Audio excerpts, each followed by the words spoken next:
কথায় আছে, ভক্তের হৃদয়ে ভগবান বাস করেন। তাই আমাদের উচিত আমাদের হৃদয়কে পবিত্র করে তোলা।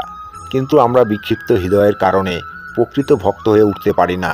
আর সেই কারণে আজকের এই কাহিনীটি আপনাদের প্রত্যেককেই অবশ্যই শেষ পর্যন্ত শোনা উচিত। কারণ আমরা অনেকেই আছি যারা মন্দিরে গেলে বা কোনো ধর্মীয় অনুষ্ঠানে গেলে বাইরের জুতো খুলে রাখলে জুতো চুরি হওয়ার ভয় থাকে এবং অনেকের জুতো চুরি পর্যন্ত হয়ে যায়। তাই আজকে এমন একটি কাহিনী তুলে ধরব যেখানে আপনারা বুঝতে পারবেন যে ভগবান শ্রীকৃষ্ণ এই সম্পূর্ণ বিষয়টি সম্পর্কে কি বললেন এবং এই জুতো চুরি সম্পর্কেও একটি দারুণ তথ্য আপনারা জানতে পারবেন। ভিডিওটি দেখে যদি ভালো লাগে তাহলে অবশ্যই একটি লাইক করবেন এবং সবাইকে শেয়ার করবেন যাতে তারাও ভিডিওটি দেখে উপকৃত হয় এবং কমেন্টে জয় শ্রীকৃষ্ণ লিখতে ভুলবেন না। এবার কাহিনীটি শুনে নেওয়া যাক।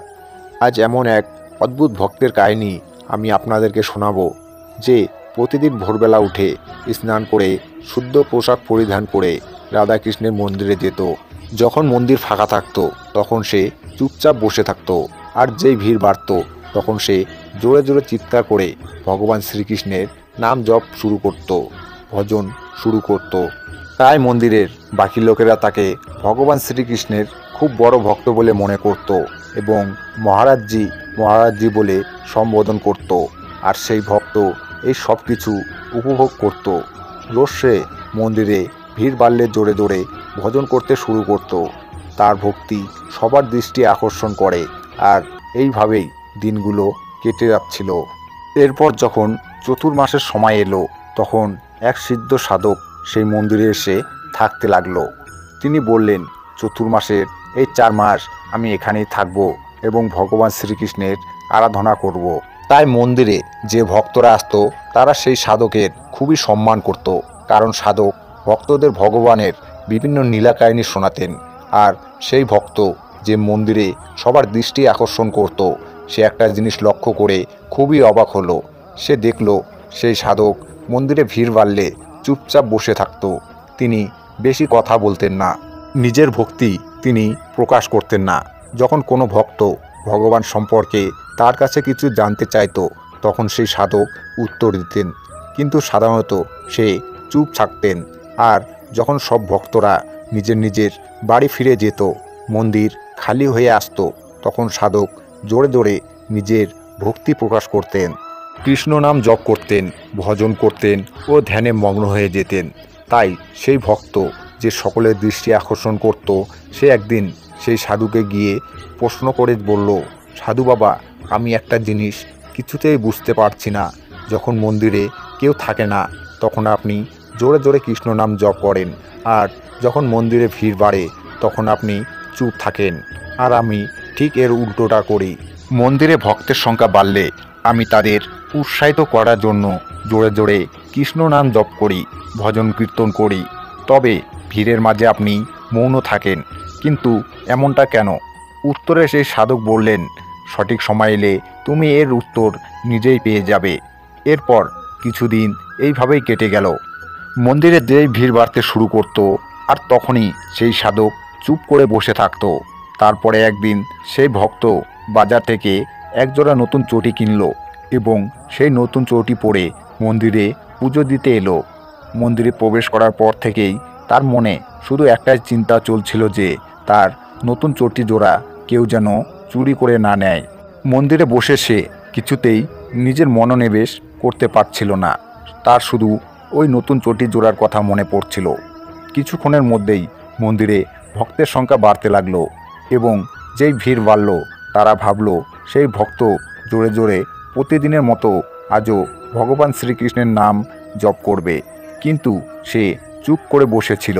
তখন একজন তাকে এসে জিজ্ঞাসা করল, আরে আপনি চুপ করে বসে কেন আছেন? তখনই সেই ভক্ত জোরে জোরে কীর্তন করতে শুরু করলো। সে জোরে জোরে কীর্তন করছিল ঠিকই, কিন্তু তার মন পড়েছিল মন্দিরের বাইরে রাখা সেই নতুন চটির জোড়ার দিকে। সে শুধু ভাবছিল, আমার চটির কি হবে যদি কেউ চুরি করে নেয়?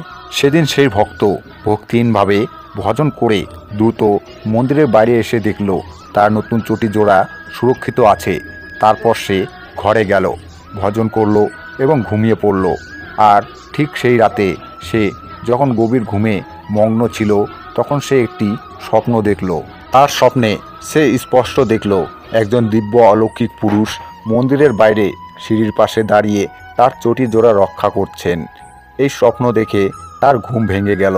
সে ভাবল ঘরের সদস্যদের এই কথা বললে তারা তাকে পাগল বলে মনে করবে। তারা তাকে বলবে, পাগলের মতো কথা বলছো, এমন কখনো হয় নাকি? সেই ভক্তের মনে হলো কেউ তার কথা বিশ্বাস করবে না, কেউ তার স্বপ্নের রহস্যকে উদযাপন করতে পারবে না। তখন তার হঠাৎই সেই সাধকের কথা মনে পড়ে, যিনি 4 মাসের জন্য মন্দিরে থাকতে এসেছেন। সে দ্রুত মন্দিরের দিকে রওনা হলো এবং মন্দিরে পৌঁছে প্রথমে রাধাকৃষ্ণের মূর্তিকে প্রণাম করে সে সাধকের কাছে গিয়ে উপস্থিত হলো। সে সাধুকে বলল, গতকাল রাতে আমি এমন একটি দিব্য স্বপ্ন দেখেছি যেখানে মন্দিরের বাইরে একজন দিব্য অলৌকিক পুরুষ আমার চটি জোড়া রক্ষা করছেন। সেই ভক্তের এই কথা শুনে সাধকের চোখে জল চলে এলো। সাধক বললেন, স্বপ্নে যে দৈব অলৌকিক পুরুষকে তুমি দেখেছ তিনি হলেন স্বয়ং ভগবান। তিনি স্বয়ং তোমার চটি জোড়া রক্ষা করছিলেন এবং তোমায় বোঝাচ্ছিলেন যে তুমি মন্দিরে বসেও নিজের চটি জোড়ার কথা ভাবছ, আর তিনি মন্দিরে উপস্থিত থেকেও তোমার চটি জোড়া রক্ষা করছেন। অর্থাৎ তুমি যখন মন্দিরে প্রবেশ করলে তখন তোমার উচিত কেবলমাত্র ভগবান শ্রীকৃষ্ণের ভক্তিতে মগ্ন থাকা, কিন্তু তুমি নিজের চটি জোড়ার কথা ভাবছিলে। তাই ভগবান তোমাকে আশ্বস্ত করার জন্য এই স্বপ্ন দেখালেন। বন্ধুরা, আপনি যদি প্রকৃত ভক্তিপূর্বক ভগবান শ্রীকৃষ্ণের আরাধনায় মগ্ন হয়ে যান, তার কীর্তন করতে পছন্দ করেন এবং নাম জপ করেন, তাহলে তিনি স্বয়ং আপনার সমস্ত কিছু রক্ষা করবেন।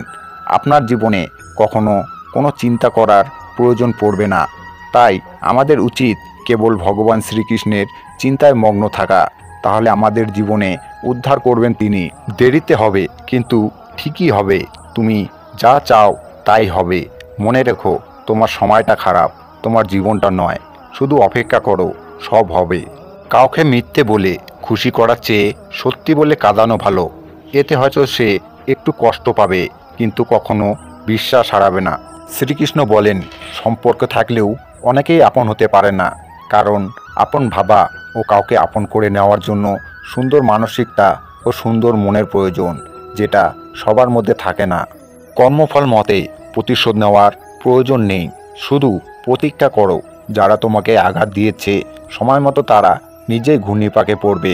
তুমি ভাগ্যবান হলে নিজের চোখেই তাদের পতন দেখতে পাবে। ভগবান শ্রীকৃষ্ণ বলেছেন, তুমি জীবনে কতটা খুশি সেটা বড় কথা নয়, তোমার জন্য কতজন খুশি হয়েছে সেটাই বড় কথা। পরমেশ্বর ভগবান শ্রীকৃষ্ণ বলেছেন, যে ভক্ত আমার শরণ লবে ও নিত্য আমার গুণগান করবে ও গীতার বাণী অনুসারে সাহিত্যিক সৎ ন্যায়পরায়ণ কর্ম করে যদি মৃত্যুবরণ করে, পরকালে ভবনদী নিজ হাতে পার করব, তাকে নদীর তীরে দাঁড়িয়ে থাকতে হবে না। তাই আসুন সময় থাকতে প্রভুর শরণ লই, উনি আমাদের মুক্তি দেবেন।